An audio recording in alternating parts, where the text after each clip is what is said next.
bom dia, boa tarde, boa noite deste mundão. Aqui quem vos fala é Marciano Lunar e sejam bem-vindos a mais um vídeo do canal. Bom, aviso rápido antes de começar o vídeo. A maioria dos membros saíram do canal e não foi por treta nem nada, não teve nenhum problema, foi mais por questão de agenda de cada um deles e ficou basicamente assim. Eu, Ian e Bolívia. Nós três tanto em narração e roteiro em alguns vídeos, em outros não.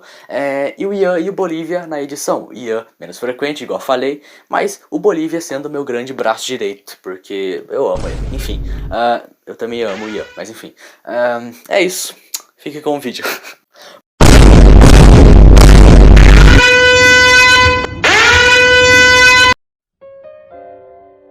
Bom, hoje a gente vai falar sobre Skypiea, que é um arco de One Piece maravilhoso. Já avisando que vai ter muito mais vídeo de One Piece, porque esse mangá, esse anime, é simplesmente uma chuva de conteúdo pra gente. Então, vamos lá.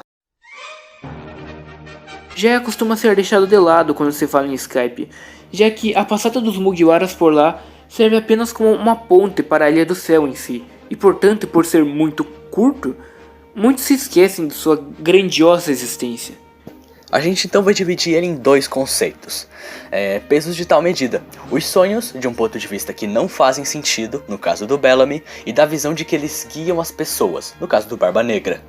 Bom, indo direto ao ponto, os Mugiwaras, após partirem de Alabasta, veem um navio enorme surgindo das nuvens e caindo no mar em que se situavam no momento. E eles param para investigar o navio, e após isso eles partem direto para Jaya, ilha que se circula a lenda da existência das Ilhas do Céu. Lá então se separam, como no início de todo o arco, e Luffy, Nami e Zoro buscam informações de tal lenda por vontade de Luffy, tão curioso para descobrir a existência de tal ilha que ansiava por a explorar. Porém então são ridicularizados por Bellamy, um figurão da Grand Line que por ter uns míseros números numa recompensa se achava grande coisa. Bellamy, tão orgulhoso da forma que é, não compreende a ideia de sonhos, e duvida até mesmo da existência do lendário One Piece, chegando ao ponto de agredir Zoro e Luffy, que, convencidos por Nami, na primeira vez que puseram seus pés em Jaya, a não causarem confusão, e por ordem de Luffy para Zoro, não esboçam reação alguma ao acontecido.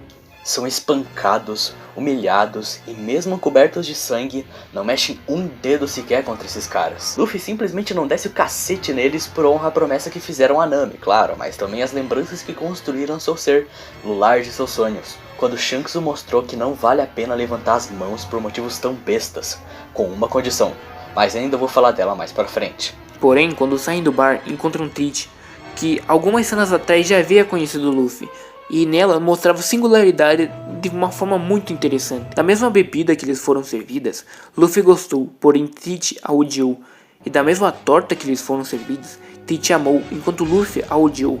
Isso mostra que mesmo uma cena do humor, que ainda vai ser muito importante para a obra, o fato de que ambos são completamente opostos, são mais simples em seus sonhos, conceitos que ganham relevância quando Tite aparece à frente do bar que Luffy e Zoro levaram a surra. E então, daqui surge uma emblemática cena, que ainda viria a ganhar muito mais substância e significado não só para esse arco, mas para toda a história de One Piece. Luffy, Zoro e Nami observam aquele homem em sua frente proferir tais palavras. Por que está fazendo essa cara, hein, senhorita? Na real, esses dois aí ganharam a briga de agora. Quê? Você mandou um papo reto para aqueles vagabundos. Você é mesmo uma mulher de muita fibra. A nova era que eles estavam falando não passa de papo furado. Como assim a era que os piratas sonham acabou? Hein? O sonho das pessoas não tem fim! Deixe esses filhos da puta falarem. Quando se quer chegar no topo, vai encontrar lutas que seus punhos não vão vencer. Tão com pressa? Espero que realmente consigam chegar lá na Ilha do Céu. Quem é ele? Não é ele, são eles. Cara, essa cena não tem nem o que falar. Além disso, põe em jogo várias questões sobre esse cara. O que ele quer? Será que ele é só mais um random? Quem ele é? Ou melhor, quem são eles? Então descobrem por Robin um mapa após voltarem ao Mary. Esse mapa revela a localização de alguém que poderia os ajudar a descobrir mais sobre as Ilhas do Céu. Esse alguém era Mont Blanc Cricket, descendente do próprio Mont Blanc Norland, o primeiro homem que supostamente conheceu essa ilha. Cricket, por ser um descendente desse homem, vivia isolado, pois era constantemente ridicularizado pelo fato de que Norland era um mentiroso, e por ser um mentiroso, foi executado em praça pública. Porém então, Bellamy, após descobrir que os Mugiwaras, principalmente Luffy, apresentam uma recompensa absurda, pelo menos para quem vivia em um lugar tão pacífico, vai atrás de Cricket, pois sabia que os mesmos o haviam procurado e o espanca, para irritar o Luffy e o atrair para ele, provando para todos, mas principalmente para si mesmo e alimentar o ego de seu peito, que aquela recompensa era só fachada. Então Luffy, para derrotar o próprio Bellamy, precisou de apenas um único soco. Um soco carregado de fúria, vontade, e com a mesma mão usada para derrotar um cara tão patético, a usa para apontar para o mais alto que iria chegar, Monkey D. Luffy, que sabia que a Ilha do Céu existia e iria provar isso. Ia ser muito chato explicar como, então tudo que a gente vai fazer é deixar umas cenas na tela de como os Mugiwaras enfim foram para Skypiea, rumo às nuvens que carregam tantas histórias. Se segurem no casco do navio ou vão pra cabine! Vai levantar voo!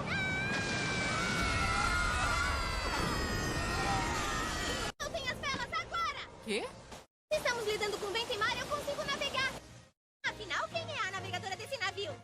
Você, senhorita Nami! Caraca! O navio tá voando!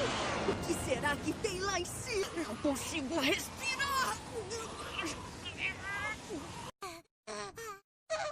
Caramba! O que foi aquilo? Todo mundo aqui? Oi, pessoal, olha! É nuvem! E estamos em cima! E dá pra subir nela? Ai, é claro que dá pra subir a nuvem. Não. Antes de qualquer coisa, vale mencionar que o visual de Skypiea é lindo. Seus cenários são bem variados e bem criativos por parte do Oda, que é o autor do mangá. Pode-se dizer que o povo de Skypiea é dividido em dois. A primeira parte, os Skypians, e a segunda separada do ambiente das nuvens ou mar branco, o povo de Shandora, chamados de Shandias, vindo dos mares azuis que conhecemos. Skypiea é um lugar agradável aos olhos, e os Mugiwaras aproveitam ao máximo o convite de boas-vindas. Separados, são guiados por Konis e seu pai para conhecerem a ilha. Não tem tanto o que comentar além do fato de que os costumes criados para tal lugar são bem interessantes por si só. Enel é quem domina Skypiea a partir do chamado Mantra, a habilidade que permite ouvir a tudo e todos, e de forma covarde tomou o posto de deus de Gunfall que carregava tal papel, e ele era um homem do qual aparece lá no início do arco quando os Mugiwaras chegam na ilha. Isso define muito sobre quem é o vilão do qual iremos acompanhar. Ele utiliza do medo de inocentes e seres patéticos que não podem fazer nada contra seus poderosos raios, matando quem bem entender simplesmente porque pode, porque tem poder o suficiente para impor sua liderança para os tolos que o veneram. Mas é claro que ele ama isso. Enel é orgulhoso, covarde e pouco se importa com quantos sofrerão em sua mão, porque em seu controle carrega marionetes que cegamente o levam até o objetivo que tanto almeja. Ri da cara daqueles que o fizeram acreditar em si mesmo e trata a guerra que causou, declarada pelos Shandias contra o Enel, como um jogo, porque ele é tão forte que é divertido ver meros humanos tentando derrotar, ao mesmo tempo que carregar tal força é tão entediante que o mesmo usa do sofrimento alheio como seu entretenimento. E bom, falando sobre o povo de Shandora. Os Shandias iniciam uma guerra contra Enel para acabar com sua tirania, mas também para conseguirem seus direitos a viver junto dos Skypians, pois foram expulsos e separados do Mar Branco há tempos, e por anos derramam seus sangues para lutarem pelo que merecem. Eles protegem os poneglyphs da Cidade de Ouro, lugar esse abandonado, pois os meus não se importavam com a riqueza que ele jazia, mas sim com a esperança de alguém finalmente os ler e descobrir o que está escrito nas tais pedras. Carregavam eras de sofrimento nas costas em devoção a Norland, que um dia protegeu o povo de Shandora junto de Kalgara, antigo líder dos Shandias, e simbolicamente batem os sinos da perseverança que bradam para escaparem do inferno que vivem dia após dia, mesmo que nos céus, tão belos e tão livres, sujos pelo sangue derramado por um objetivo maior, entre aspas. Sim, o tópico foi bem curto, mas serve como base para o próximo que tá por vir. Tudo vai ser bem mais importante lá pra frente, então vamos lá. Agora, a gente vai contar a história de um mentiroso e o fim do arco. Monte Blake Norland é uma das principais figuras do arco de Skypiea, dando ele então duas histórias. Aquela contada nos livros infantis e a que realmente aconteceu. É dessa segunda que a gente vai falar sobre. Norland foi um grande pirata e explorador de sua época. Época essa, muitos e muitos anos antes de Roger. Então pode-se dizer que o cara foi um dos primeiros a navegar pelos grandes mares. Tudo começa quando ele e sua tripulação embarcam em Shandora, mesmo povo que já foi citado várias vezes, porém a primeira vista que tem de sua cultura não é muito convidativa, ao passo que vê um ritual de sacrifício para acabar com uma praga que assolava a alma de todos. Ele então, junto de sua tripulação, é preso por atrapalhar a tentativa de sacrifício ali feito, porém consegue convencer os Shandoras de que havia uma maneira de o salvar, sendo então solto e eventualmente salvo por Kagura, uma espécie de líder. Ele não era exatamente o líder, mas ele era uma das pessoas com mais autoridades ali, e assim acaba ganhando a confiança do mesmo. Shandora abraça a tripulação de Norland sem muitos problemas, mostrando gratidão para com a salvação de todos. Norland havia estendido a mão para os Shand, da mesma forma que eles devolvem tal gratidão com inúmeros presentes e a garantia de que podiam confiar no mesmo. Mas tudo fica estranho quando Kagura descobre que Norland matou as árvores ancestrais para conseguir curar a praga, e mesmo que todos lhe devessem, se formara um gosto amargo no paladar daqueles que foram salvos por conta da extinção da antiga escrita de seu povo. Norland não tinha feito na má intenção, afinal estava ali salvando vidas, porém as mesmas vidas que haviam sido salvas às custas de algo que sempre lutaram para proteger, sua história, e tal fato não poderia ser perdoado. Kagura e todos ignoram Norland e sua tripulação até o dia que eles vão finalmente partir para o mar. A filha de Kagura, um dia antes da partida de Norland, descobre pelo mesmo que o que estava causando a praga que tanto assolou os Shandias eram as árvores ancestrais. Ela então, no dia da partida, conta para seu pai que, arrependido de ter se cegado pelo choque de ser salvo pela destruição das árvores, brada em alto e bom som a Norland seu perdão, enquanto partem ao som do grande sino da ilha, soado por Shandora, como sinal de perdão e eterna gratidão, sentimento esse que ecoa pela eternidade. Ecos de parcerias passadas, infelizmente destruídas pela guerra, de geração a geração. Bom, vale lembrar o quão bonita foi a amizade de Norland e Kagura. Norland, daquele momento em diante, prometeu que iria voltar a Shandora em algum dia, e ao som do belo sino que encantou quando descobriu esse fascinante povo. Mas infelizmente, a única coisa de fato verdadeira na história dos livros infantis é a sua morte. Norland morre tristemente executado em uma praça pública, chorando na frente de sua tripulação.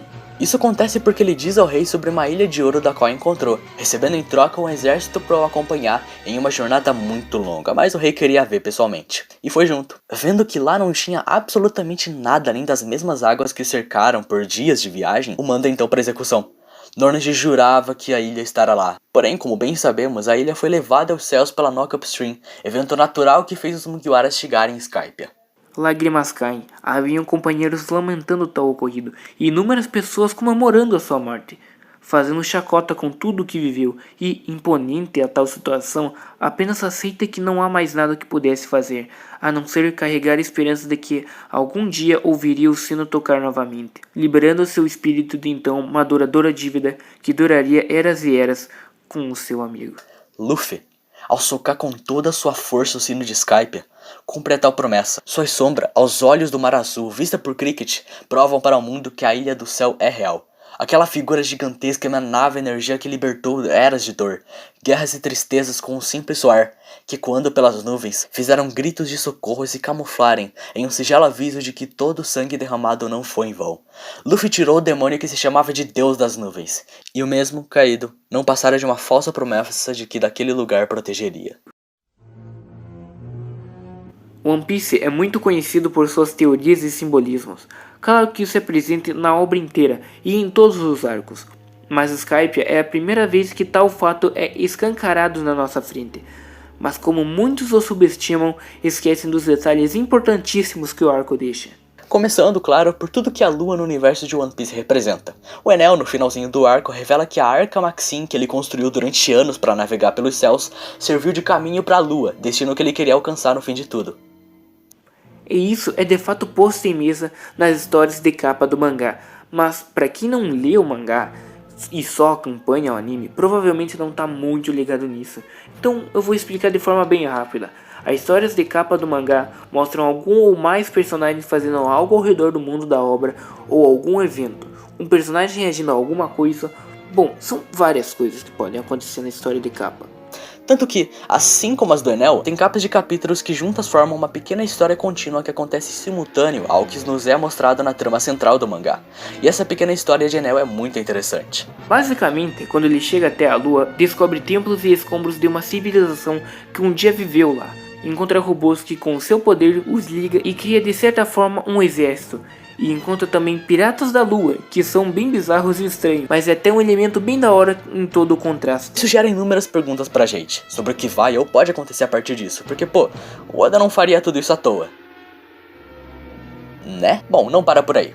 As capas dos volumes do arco geram teorias essas bem fora da caixa, mas que valem a pena ficar de olho. Além de clássicos painéis que no fim eram simplesmente foreshadows, e para você que não sabe o que é foreshadow, eu vou explicar bem rapidinho. É uma pequena dica sobre coisas que ainda vão acontecer no futuro de qualquer obra. Isso pode ser um simples easter egg, por exemplo, você volta no primeiro episódio de algo e percebe, putz, esse episódio deu uma dica do final dessa série, vamos supor. Outra parte que podemos dizer que é bem específica é quando Sanji, Usopp e Luffy avistam duas estátuas, os deuses do sol e da terra. Bom, os elementos religiosos em One Piece têm maior importância do que podem parecer, e essa cena, assim como muitas outras, deixam isso bem claro. Bom, não é algo tão grandioso, mas é algo de se destacar e vale a pena comentar. Bem, é isso. A gente não deu muito detalhe sobre a jornada ou até mesmo das lutas do arco, porque não achamos que iria precisar. A gente quis destacar mesmo esses pontos em específico que fazem o arco ser especial de certa forma, além de vários ganchos muito bem encaixados para o que vai ser muito importante mais pra frente, como a primeira aparição do grandioso Barba Branca e uma espécie de fantasma do Merry o consertando, e isso que foi avistado por Usopp. E cara, isso vai ser muito importante, mas muito importante pro próximo arco. Enfim, bom, de qualquer forma, é isso. Nos próximos arcos, a estrutura que a gente tá mais acostumado a fazer pros roteiros de One Piece vão voltar. Aqui foi diferente por conta do arco ser pequeno. Espero que tenham gostado e bom, like no vídeo, inscrição, sininho pra receber os novos vídeos e tamo junto sempre. Ah, compartilha aí também, pô. Vai lá, compartilha. Esqueci de falar pra seguir os membros nas redes sociais. Eu, Ia, Bolívia, é isso, tamo junto, beijos.